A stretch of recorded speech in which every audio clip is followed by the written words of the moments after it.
Welcome everyone for today's studies. As we are gathering once more for our interactive study, everyone is welcome for these moments of reflections, where we all are students, learning about Spiritism. Spiritism, which is a science which deals with the nature, origin, and destiny of the spirits. We are all immortal beings, children of God, created by God with love, in order to learn to love in our journey of evolution. Loving ourselves, loving others, loving God, the creator of everything and everyone.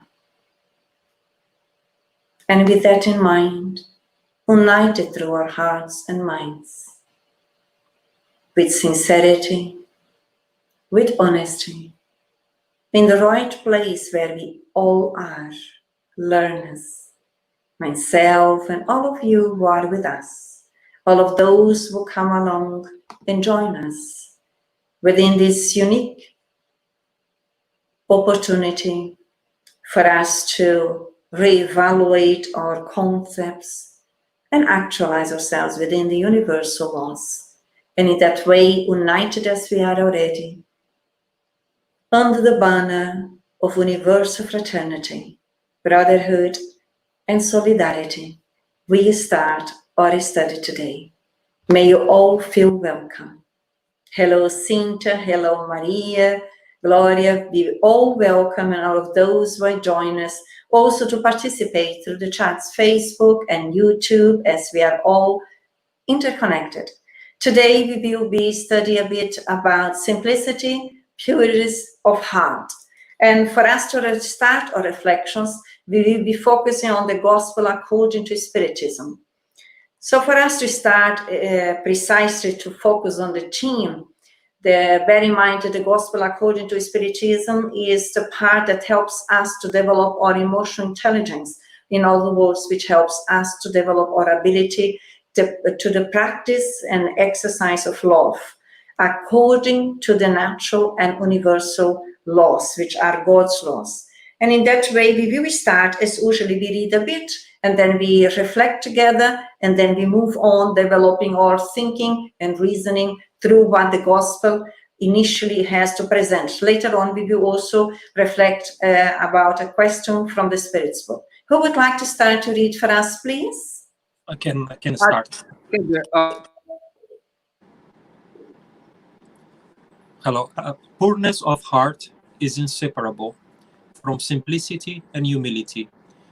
It excludes all ideas of selfishness and pride.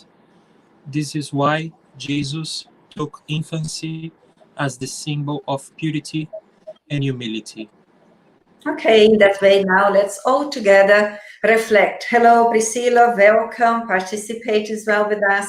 How do we understand this part in this stage in our existences? What comes to our minds when we heard, when we read?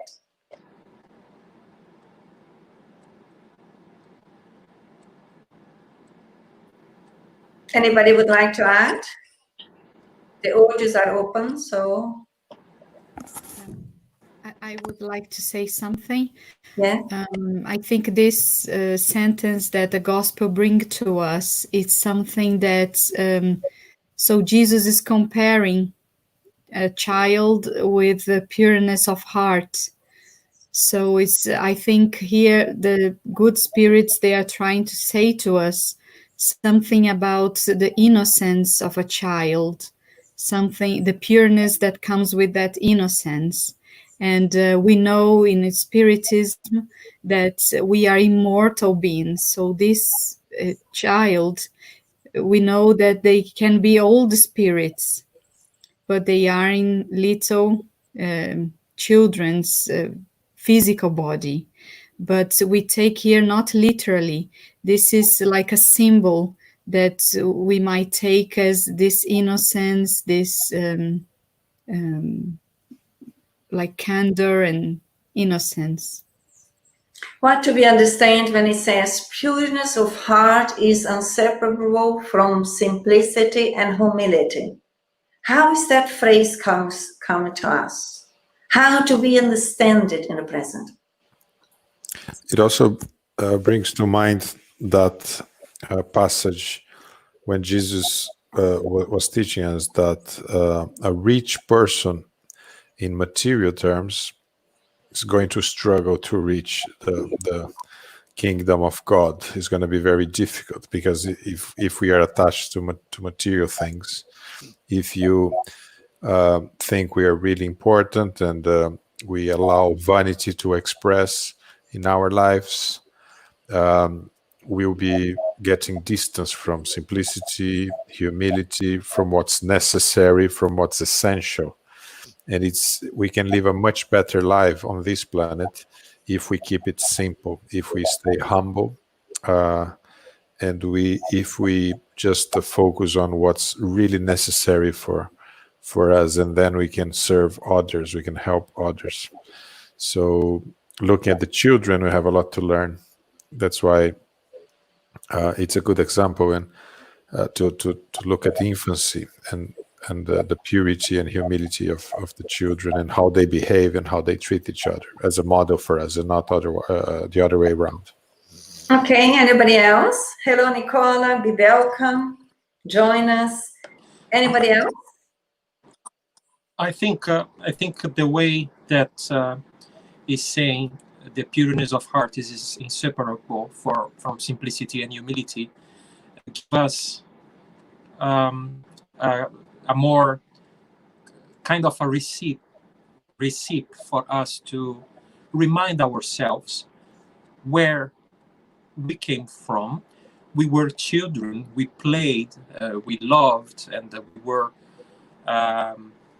detached to things, and I think having that simplicity and humility together is just reminding us to really simplify our condition. As we grow older, we are so conditioned with the responsibilities, with the things that we have to do, all the things, and we keep forgetting the laws. And I think that the most important thing is it's really to keep life simple, keep the feelings, the emotions simple, and putting that together, simplicity and humility, I find very interesting. That I think you can decodify easily, put them together. I think that's easy. How do we develop simplicity in our daily existences? How do we develop simplicity in our daily lives? It's for everyone. How do we develop simplicity in our daily lives?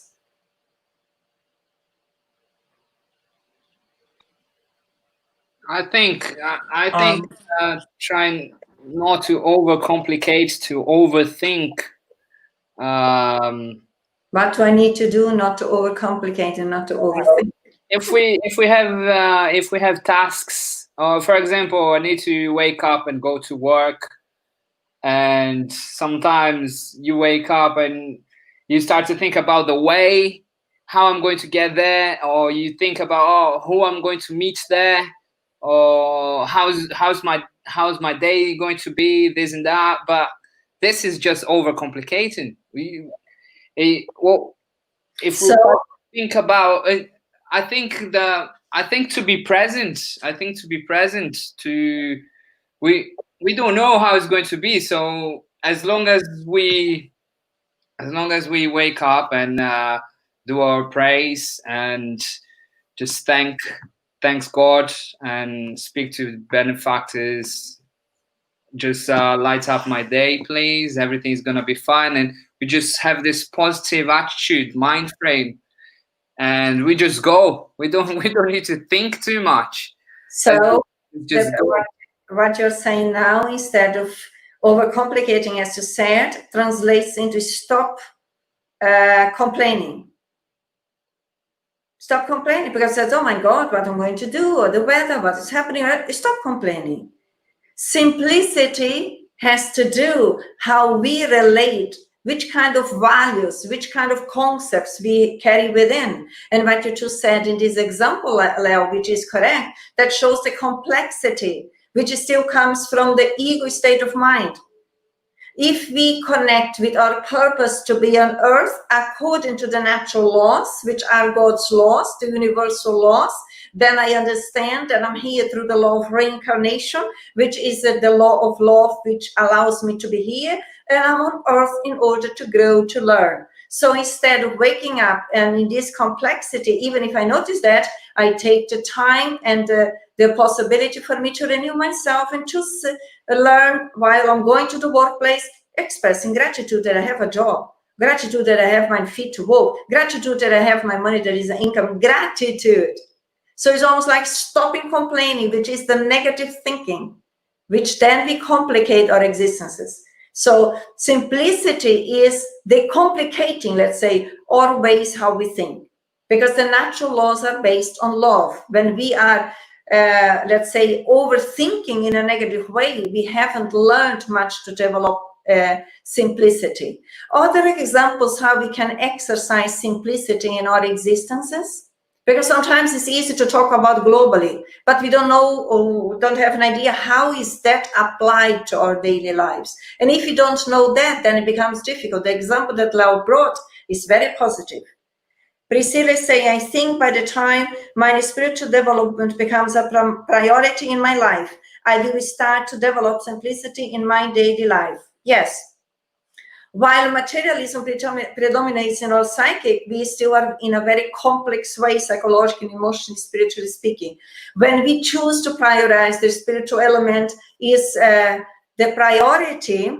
Remember, we are in the physical world, in the material world, but what we prioritize, it depends on where we are in our progress, in our actualization process internally. So it's almost like learning to use the time wisely. Is that a way to train simplicity? Instead of walking back, I need to do this, I need to do that, I need to do that, and this and that, and I walk back and forward, but at the end of the day, oh my God, what have I done? That is also learning the simplicity. Any other ways, examples that we have that we can practice and exercise simplicity in our daily existences? I think for me, sorry, Gabriel.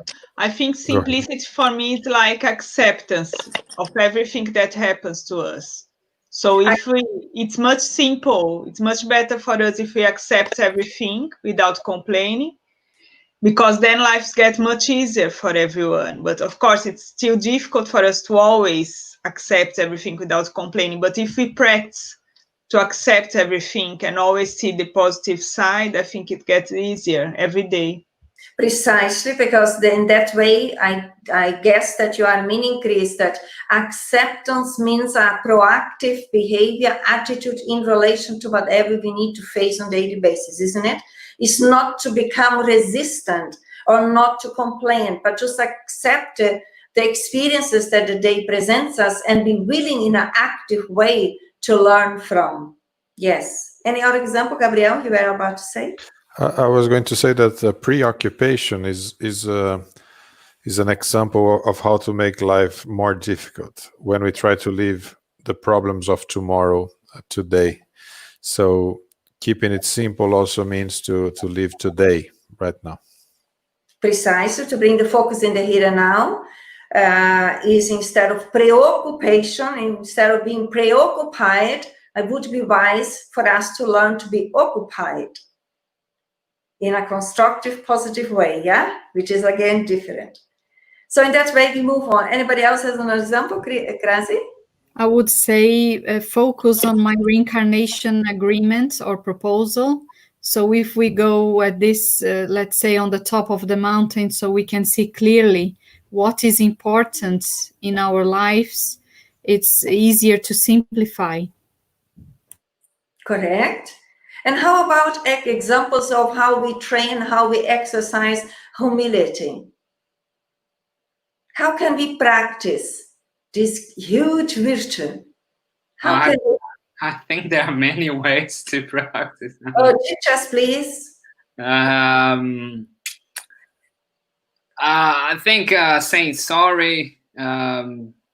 Sometimes there's an argument or something happens, even though it might not be your fault. But instead of like just keeping things in a weird situation, you just go and apologize and just try to make up for it and just ease the atmosphere into good relations. I think that's one way. Why would I say sorry if I'm not wrong? Because at the end of the day, I think that right or wrong, it might just be a perspective from our ego point of view. Because as we learn in Spiritism, it's not really a positive. There's not really positive and negative. They are all experiences for us to learn and to exercise our humbleness and to grow spiritually. So let's say something happens and I really think it's not my fault. It might not even be my fault. And it really stressed me up. And then at the end of the day, there's something to learn from it. And you have this opportunity to see inside yourself where the triggers are inside yourself. So I think that's the main that's the biggest lesson you can learn. You can learn how to identify the triggers inside you. That's something is already there. So it doesn't matter whose fault is it at the end of the day, because but it matters. You learn it. Pardon? But it matters if we choose in these moments, in these situations, to learn to be wise. Yeah, exactly. Yeah? Which is sorry. Yeah, which is not easy. It's not easy. We learn gradually. As more as we study Spiritism, which inspires our lives in relation to promote us further spiritually, then in those moments we are more conscious, we are more aware, and then we train our free will in a responsible way. Because if I can say sorry, even if I wasn't wrong, that already helps me to promote the higher faculties within myself. So why would I choose to do that? Because I'm conscious in training the good aspects to promote the good being, which we are. We need to train ourselves. We are exercising the free will in a responsible way. We are developing obedience in relation to God. I'm exercising brotherhood. And the end of today is not about right and wrong. I want to work towards my inner peace. And my inner peace not always comes when I have the last word and being in an aggressive way and shouting and screaming around. My inner peace comes when I do what my higher self asks me to do. If Chico Xavier could say sorry, even when he was right, and other people said that he was wrong, he says sorry. Why couldn't we do that also? That is also a way that you learn to develop humility, renouncing the ego's desires and needs. That is inner wisdom that we develop. That is an active movement from the higher self. Cynthia is saying resignation and acceptance is a way to practice humbleness. Correct, Cynthia. Without resignation and acceptance of reality, and I'm learning to place myself in a position as a child of God, which is, let's say, blessed in this opportunity for me to promote my inner virtues, then I will not succeed. Acknowledgement of our own shadows and making efforts to overcome them. Yes, when I can say sorry. If I'm wrong, for sure, I'm not doing more than my duty. And of course, that requires a bit of humbleness. If we still are very rigid, through the pride and selfishness. But as more as we practice that, better it becomes. If someone screams at home, it's so common in the stage where we are, we can choose to exercise humility, to silence, and not just silence on the lips may be the start point, but later on we also promote the silence from the heart level onwards. Give time to the person. When we come back when we are connected with our essence. Always training the good character that we are all having, let's say, opportunities either at home, workplace, or whatever. If someone is dishonest with us, let's say, I can choose also to be humble enough and be honest. There are plenty of ways that we can exercise that. Here, yes? Sorry, I was just going to, probably I already know the answer, but I was going to ask anyway. For example, because sometimes you see yourself saying sorry a lot of times, and some people never do. And even though it is complicated, because then at the end of the day, you know, the slide we seen yesterday about the person being the good person all the time, because he wants to hide, he wants to overcompensate some feelings he has, some negative feelings he has, so he wants to be good all the time, and then you end up saying sorry all the time, even though you're not. But then you're doing this because you're overcompensating something. So I get a bit confused on this part. I think we don't want to present here, when we say sorry, when we ask forgiveness, that we are entering in a negative loop of lack of self-love. This is not what we are suggesting, because we are here studying the gospel, and simplicity and humility being great virtues that we all need to develop in order to promote ourselves psychologically, emotionally, therefore spiritually, that we have more inner resources to cope better in our existences with experience, trials and expiations that we need to face. But when we are always saying sorry because we haven't learned to have our own word, our own voice, that is not what we are meaning here. We also, as we learn to evolve, we will learn how to express ourselves. We will also learn how to put limits. We will also learn to say yes and no. So all of this is part of learning to be balanced. And it's not about much what we say, it's how we say it. When we become more and more humble, we work more in the humbleness and the simplicity of heart, that becomes easier. We don't keep resentful thoughts or feelings. And I think this part here we already touched on, so I don't go through. Let's move on here.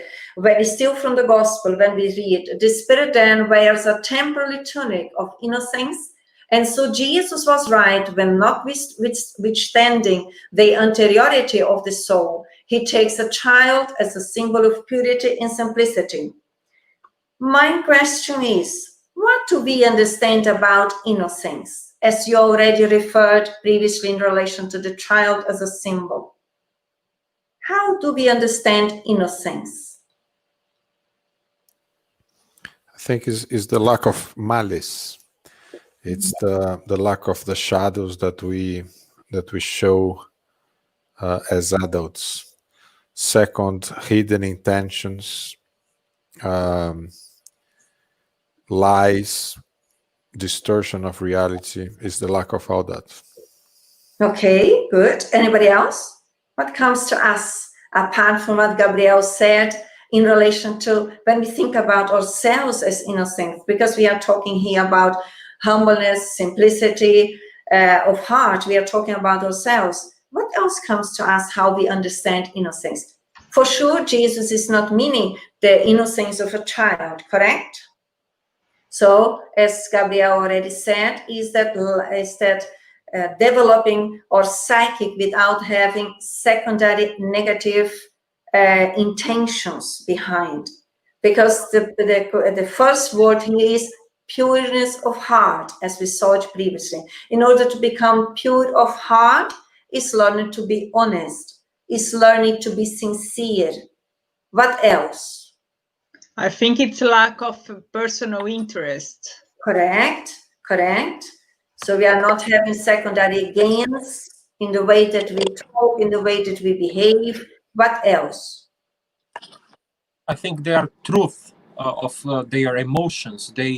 If they are upset, they show that they are upset. If they are very happy, they just want to spread the happiness, So I think that they are really transparent, crystal clear what's going on. They don't hold back. Okay. Anybody else?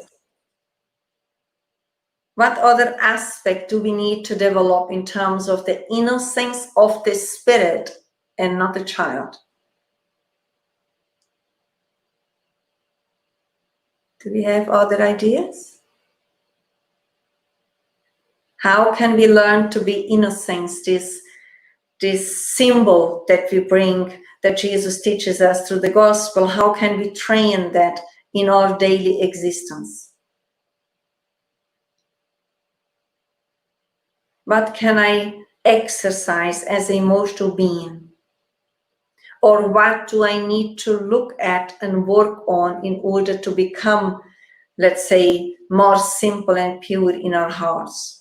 I would try to say that maybe to connect more with our higher self, with ourself, and try to detach from the ego, from our five senses, and once we start to when we try and we start to connect more with ourself, with the higher being that's inside us, the divine part, and we start to detach ourselves from the ego and from the egoistic sensations that we all try for, and then to fulfill the five senses, then we start to go towards this innocence that maybe it could be what he's talking about, the innocence, the pureness of our inner self, of our being, of our spirit.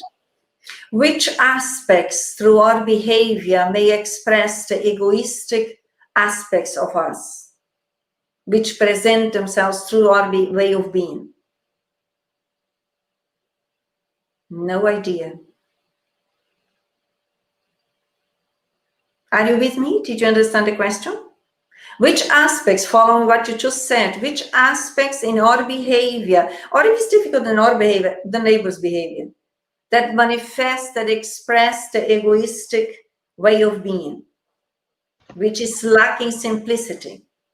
When you are jealous because of everything they have, you don't have. Yes, precisely. I feel jealous, I feel envy. When I'm full of resentment, that is another evidence that I haven't developed pureness of heart. What else? Controlling. Sorry? Controlling. When I'm controlling everything and everyone, and I feel tied up if people don't do what I think, and I'm gossiping around, that also is evidence that I'm not yet, let's say, in the place where I could already be in terms of simplify my heart. Which other kind of behaviors that we may perhaps become aware that express the lack of simplicity and pureness of heart? When we are over-selective, so for example, when we say these clothes or these food or these people or these books are not good enough for me, I'm always like trying to be in a sort of elite and over-selective, over-demanding. I think that one I would challenge, because certain books I would definitely will not read and they are not good for me. I don't know where you are coming from, your thinking, but I have choices on that. Okay. But anyway, Priscilla is saying, I think one way to try is checking before taking an action if what I am doing is only better for me and how will affect others. That is a good example, yes, Priscilla, because we are developing virtues, and virtues are the universal values which are equal and good for everyone, all the time, everywhere. That is a good way of evaluating. And Cynthia is saying the indifference, precisely, if I'm indifferent in relation to collective needs, to family needs, because family needs are collective needs. If I'm indifferent in relation to helping, if I could be of good help or whatever, The indifference is also a signal of lack of simplicity and purity of heart. So when we realize the limitations and shadows, then it's also perhaps becomes a bit more easier how we can exercise now simplicity and also purifying our hearts with the developing the good intentions, always according to the universal laws, not according to our egoistic references. Are we okay so far here? Yeah? I would like to add something that I remember. Purity reminds me as well, indulgency. So the children, when they behave, they never look into like the shadows of limitations of other people, and they never judge. So that's something that I would like to add. That is very good, because that reminds me, Grazi, that is really what is easy in that innocent state. It's not that they are innocent. That is very important for us to distinguish, because the body hasn't developed enough for the perispirit to express themselves. But in that state, they somehow are more at ease in practicing charity according to Jesus, what he taught us, because they are more easy to forgive. Perhaps they fight and scream and then and then I go, oh yeah, yes, let's go back and play again. It's easy to go around. Then the practice of indulgence, as I said, benevolence, they forgive quicker in that moment. The ego hasn't emerged, let's say, from the unconscious level. Very good in that. Anybody else, or can we move on? Can we move on? So now we start to reflect within the Spirit's book in question 918. Who would like to read the question for us, please? I can read. Balaga. You go ahead. Through which signs can one recognize in a man the real progress that will elevate the spirit in the spirit hierarchy? What is the question about, if we explore the question first? This is a question that Allan Kardec presented to the Enlightened Spirits, question 918 from the Spirit's book. Now, as we are learning to express our own viewpoints, what do we understand that the question is about according to our own words? I think he's talking about the virtues. How can you describe a man that will progress and elevate his spirit, and then that will be through his virtues. So when you can see if the man has enough virtues to when he passes to the spiritual side, he will elevate, I think. Anybody else? How can we know a person is elevated or has achieved some moral progress? Okay, anybody else? So how do we see from people around us good examples to follow, good references of evolution and conquers of the spirit, or conquests? Good. Anybody else? What can you see in a person that will make him go higher in the ladder from the Spiritist? So if he's a good person, if he's charitable, if he's accepting others, even if they think different than you, these kind of things will put him higher, a higher spirit. Okay. How could we translate the word science? Through which science? What comes to our minds when we read that? Through which signs can we recognize in a man? What is that referring to? Attributes. Attributes, what else? Which elements and characteristics? Which elements, which characteristics, what else? Through which signs, apart what we said, what else? Actions. Actions, good. What else? Behavior. Behaviors, good. Good. Sorry? Conduct. Conduct. That those are the signs, what we think, whatever. Let's see what the spirits are teaching to us. Who would like to read the first part of it, please? I can read. Please. The spirit proves his elevation when all the acts of his corporeal life represent the practice of God's law, and when he comprehends in advance the spiritual life. Let's explore. Would you like to comment, Grazi? How do we understand the answer by the enlightened spirits giving to us as humanity? I think here the good spirits are saying that they are pointing out the God's law, that we know they are the natural laws. They are the laws that we can learn on the gospel and that Jesus exemplified to all of us. And we know that's the only way that we can be happy. So when we are close to God's law, when we are practicing and exercise the God's law, that's when the Spirit proves his elevation. So Okay. the progress in life. I have a question. When the spirits say here, the Spirit proves his elevation when all the actions or acts in his corporeal life. What do they mean by that? When we are incarnated. So what do you mean by that, Grazi? Let's imagine I never heard of it. Those who are studying with us who never heard. What is that about? Because we are all spirits and we are immortal spirits. But once we have existences, we have a physical body. So we have many existences, but only one life.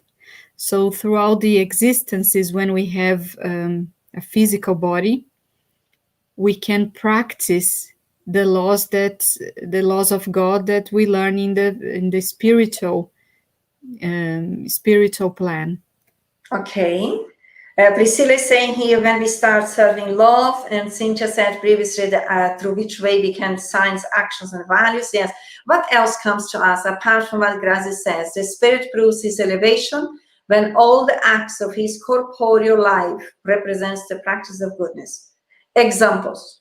What can we, as immortal beings who are back on earth, and even those who are without the flesh and may be also with us, because we all have the free will, we all can practice the universal laws, isn't it? So what can we back to train in order to elevate us in the real practical life? Forgiveness. Forgiveness for all of us still need, and probably I wouldn't be wrong if I would say on daily basis, if we are honest. Correct?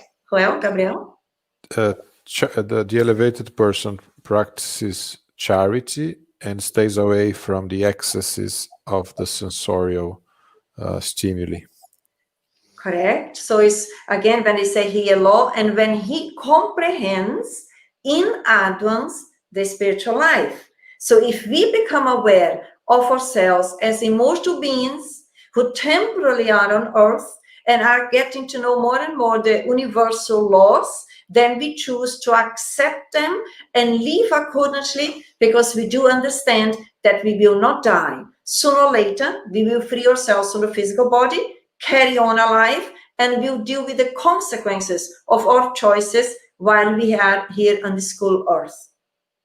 It's almost like we have a broader perspective that our actions, our intentions, our initiatives, either from the ego level onwards, from the self level onwards, they will bring consequences in our existences. And as we understand the objective of our existence, to learn to love ourselves, learn to love others, learn to express the goodness within ourselves, and we are aware, comprehend that, then also it becomes even easier to forgive, as we referred previously, even easier to forget the wrongdoings of others, even easier to take the initiative to do good even with those who haven't done good with us, even easier to change and restructure our belief systems on a daily basis, because we do understand that we are constantly formatting our values or tendencies, and the old ones or those who don't suit us anymore, we choose now to restructure and re-educate ourselves, understanding that we are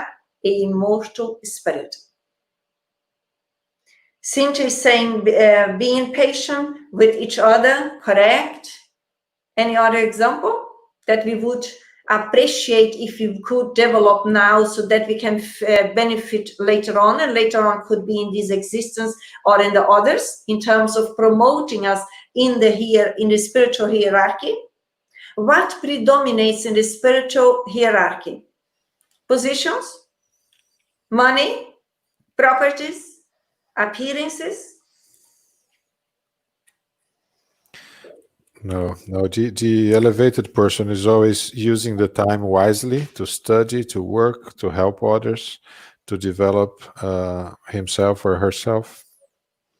What else? The good deeds. Such as? Education, to give his instructions for good things.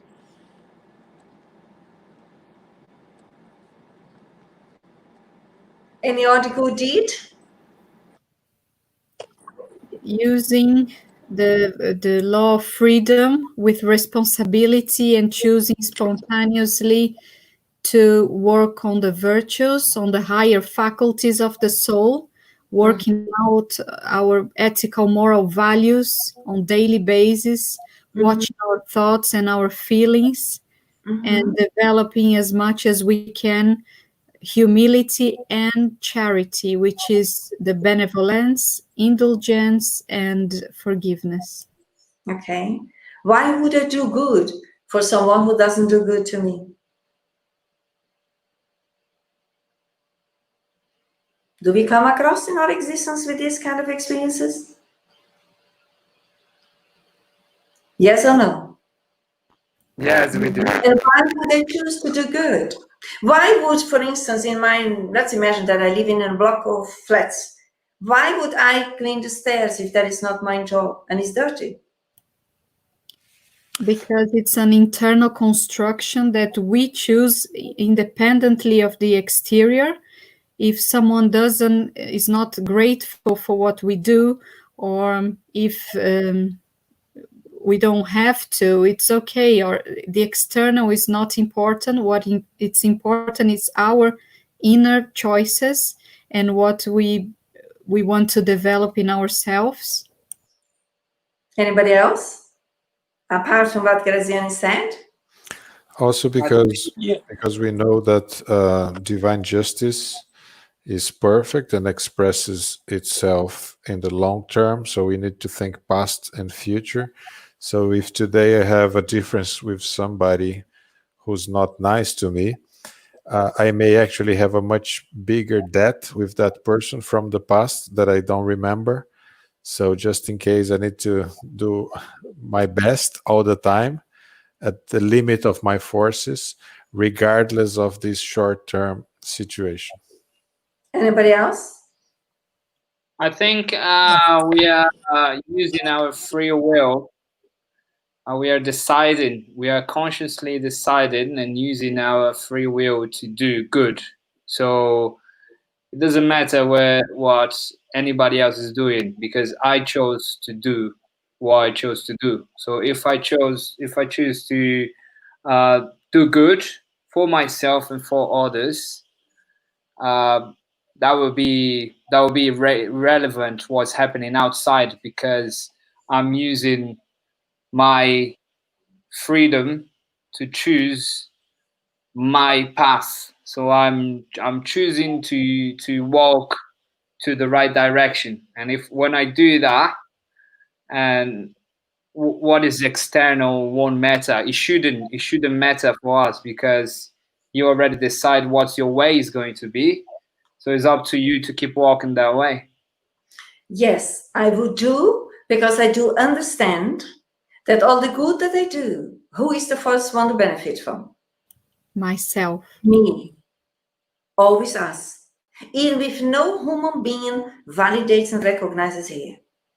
Second, if I believe in the natural laws in the universe, and within that, the law of cause and effect, if I choose to clean the building where I live, do I not help to clean the environment where I live?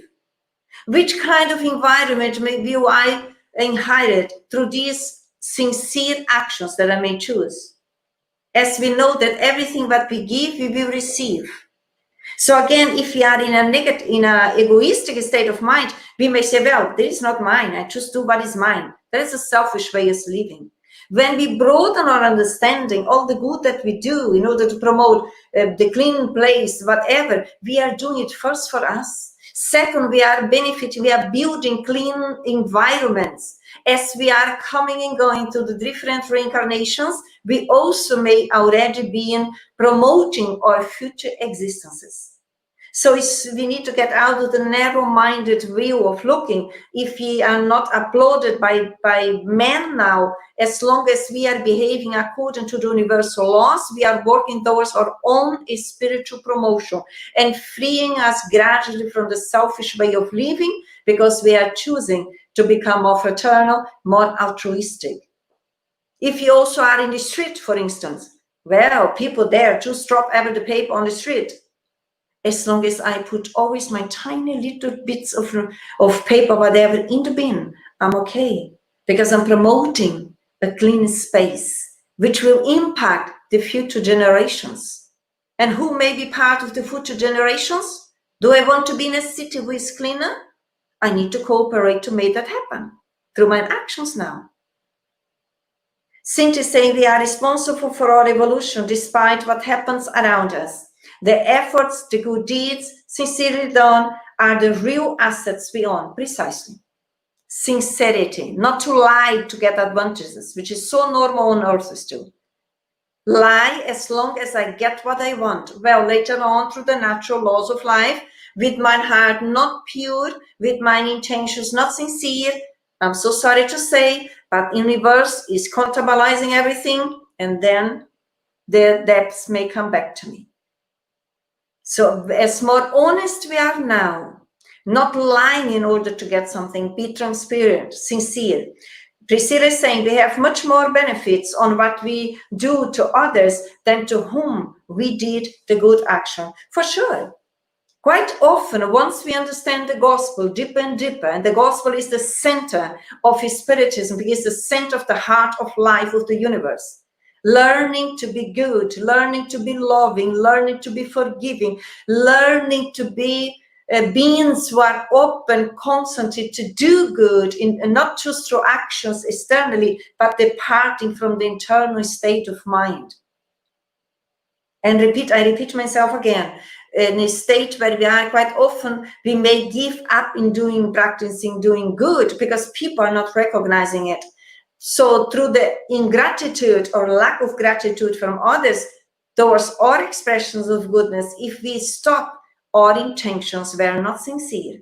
Our intentions were not simple of heart, as we are studying here. Because as the Spirit's book teaches us in another question, if our intentions are pure and sincere in practicing goodness for us and for others, even when other people are ungrateful, we will not stop, because we already understood that the universe is inviting us to promote us even further in training our perseverance in goodness, in training our inner conviction that we are doing what we're supposed to do for our own good and also for our own evolution.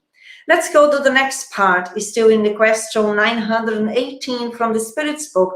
Who would like to read that one, please? I can read. Please. Truly virtuous individuals are those who practice the law of justice, love, and charity in their purest form.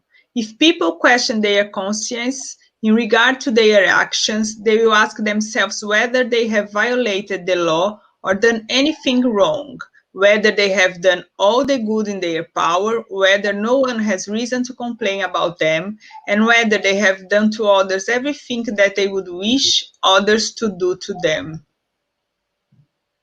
If we would be able to live exactly as the question is referring, would we already be with the pureness of our hearts, with the simplicity of our hearts, with humbleness in our hearts, would we or not? Partially. Partially. Why? Truly virtuous individuals are those who practice the law of justice, love, and charity. If we fully would be able, which we aren't, because we are not perfect, But if we reach that level, then we are pure in heart, we are humble, and we also are sincere. We won't have the need anymore to manipulate or whatever. You were to say, Gabriel, something? I was just going to say that we are in the stage where we are. We're just partially going towards that. Hopefully, it's very challenging, isn't it, for us to have no one complaining about anything around us, and being able to practice fully all these principles. But it's a journey, isn't it? We'll get there one day. Okay. Anybody else? What do I learn for me as a immortal being through this part of the answer from the question 918? Do I feel stimulated to promote myself? Do I feel tired when I read that? No, I think it is some depending on the situation. It could be easier for some people. It could be a bit more difficult for others. We all have a lot to learn, and especially when things happen, we need to be very conscious about our actions and what's happening, because we do a lot of studying, and then eventually something happens and we fall into the same trap as before, which we created, isn't it? pretty much we created that. But yeah, exactly, the trap was there just waiting for us, and then we went and very unconsciously just stepped into it, waiting for us to fall. It was inviting us to fall, isn't it? It was inviting us to fall. It's there. You can look at it and go around and say, "Aha, I gotcha." And sometimes we are so unconscious that we actually walk into it, and boom, again. That is true. That is true. So the trap has been created by us. This does not mean that we need to fall in it. That is an option. Each time we face that experience, as more as we become aware, because we are all valuable human beings, but still quite imperfect, quite unconscious, as you rightly said. We are exercising ourselves, and as more as we study and self-study, we also become more conscious of ourselves. Then we become more aware of these traps, which are habits, vices, behaviors. Then immediately be more conscious. We also stimulate our free will not to follow the same pathway, not to do the same thing, not to validate the same tendency, not to feed the same desire. So I'm conscious and I accept that it's part of me, but acceptance doesn't mean that I will validate. And in that way we are, let's say, strengthen ourselves in terms of options that we have. We succeed better in passing our tests. Priscilla is saying here, we have much more benefits on what we do to others than whom we did to good for. I read that already. This is our destination or goal, precisely. Here is a reference that the spirits, the higher spirits, leave to us, for us to reflect, for us to meditate, for us to train, for us to practice, for us to evolve as a guidance. Because again, who is our guide and model? Is Jesus, and the spirits are referring to his good news presented to us. But another aspect that is important for us to bear in mind is that sometimes we can be honest and sincere in generally doing good and forgiving, indulgent and everything else. Still, if we practice that, will we please everyone? No. That is also important to consider, that we don't fall back to frustration or deception. The main point is always looking forward and promoting ourselves in the many different options that on our daily experiences are available for our training. But this is something to look forward into practice in daily life. Who would like to read the final one for us, please? It still is referring to the question 919, helping us how to promote pureness and humbleness and sincerity in our hearts. I'll go. When people are overwhelmed by feelings of charity and love for all, They do good for the sake of doing good, without looking for a reward, and they sacrifice their interests for justice. They are kind, passionate, and humane to all, because they view everyone as their brothers and sisters, regardless of race or creed. They are indulgent and forgiving towards others' imperfections. Who would like to comment? How is that coming to us? I think that's a spirit that it's ready for the next level, because we are in the imperfection, probe and expiation, right? So I think this is a very good spirit, that it's the aim for us to practice just doing good for the sake of doing good, and just that doing good, it makes you good. Yes, what is the reference of the good spirits, the higher spirits? We also have again the reference in the Spirits book.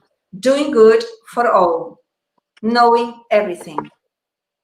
That is what we are also aiming. Then we can also reflect and ask ourselves in our inner reflections, when I do a movement of goodness, what is my inner intention? Or what are our inner intentions? What are our inner motivations to do that? That helps us also to increase our self-awareness and to get to know who we are. Because as more as we evolve morally, ethically, and that it means evolving more in terms of the love that comes from God, and the love is the summary of all the virtues that we are developing, freer we become from our personalism, from our egoistic references. More pleasure we have on the higher self, choose to help, choose to do good. Then we move out of that narrow-minded state. I just do what is down to me to do, and I don't care what is not mine. No, as more as we evolve, and we evolve in developing self-love, self-love is the love that comes from God, we transcend the limitations of the ego.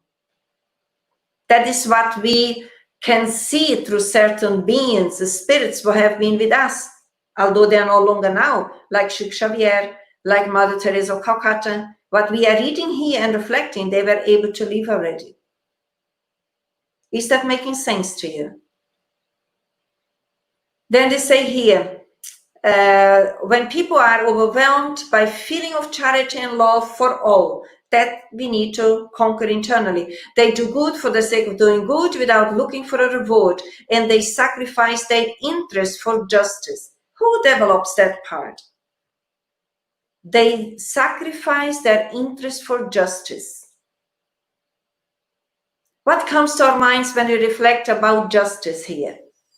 Surely we are not talking about human justice. We are talking about divine justice, which is always according to God's will. So if I am in a situation and my personal interest may be there, present, I choose to sacrifice them in order to practice justice. Do we have examples of this? I think Leo wants to say something. No, I was going to say that justice is the divine justice. Yes. Now there's them. Which kind of interests may we still have that on daily basis may be challenged in order for us to exercise the divine justice? Do we have some examples?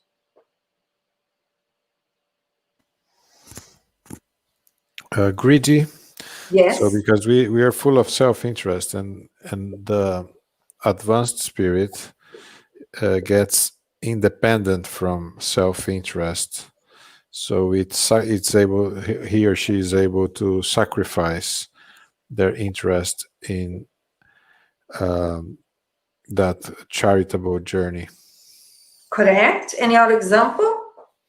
Other example that came to me here, when they carry on, they are kind, compassionate, and humane to all. Because they view everyone as their brothers and sisters. There is an audio which is open. I don't know who's this.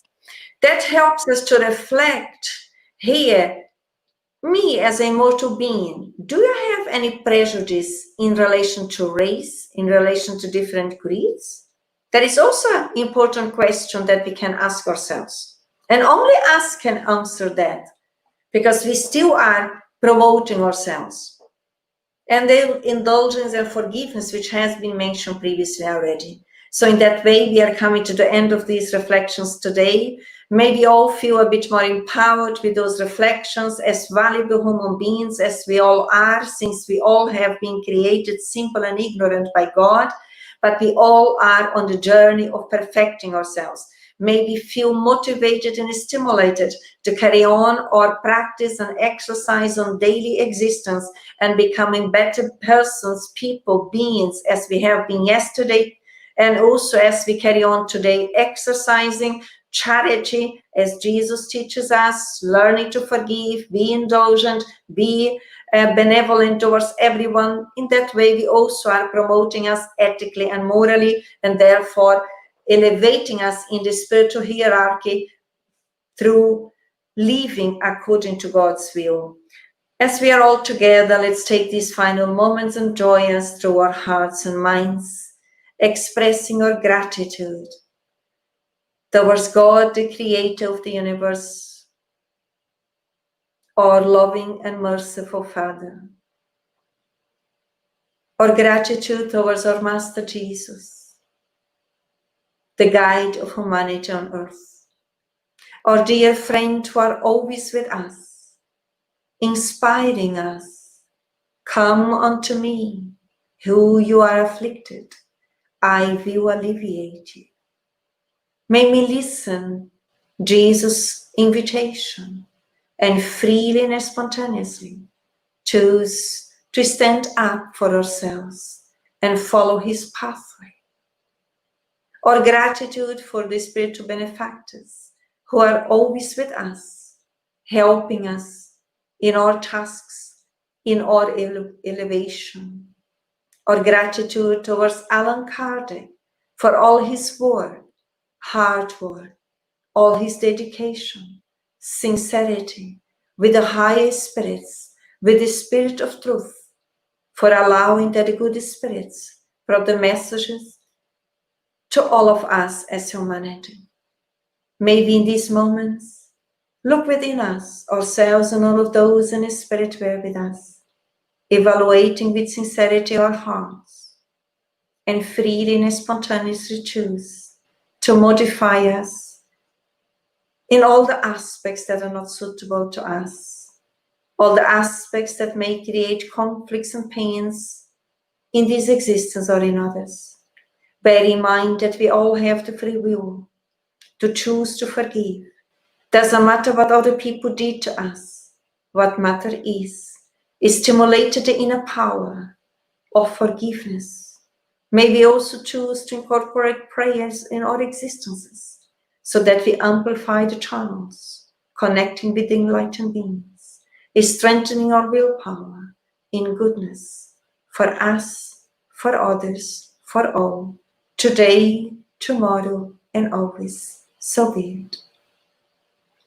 And in that way, we are coming to the end of our meeting today, just reminding all of us, as we already notify you, today, Friday, is the last day within our program referring to the lockdown period, which is coming to the end now. As the lockdown is lifting in London, we are coming back with our program as it used to be prior to the lockdown, being on Mondays in Portuguese, on Wednesday 5:20 in English, Saturdays 8 is still Portuguese, and Sundays also in Portuguese. Everyone is welcome.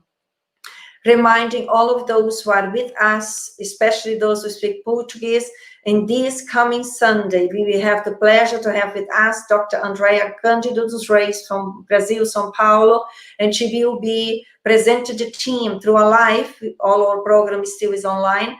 The team, O Problema do Ser, do Destino e da Dor, from 8 p.m. onwards.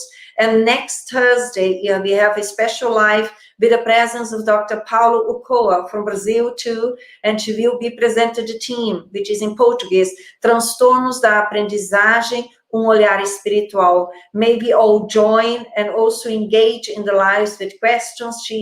Both will be available to answer our questions. In that way, our gratitude for all of those who participating and sustained their activities or the extra activities throughout our lockdown period, which is coming to the end today. Much peace to all. Have a good night and hope to see you soon. Bye-bye.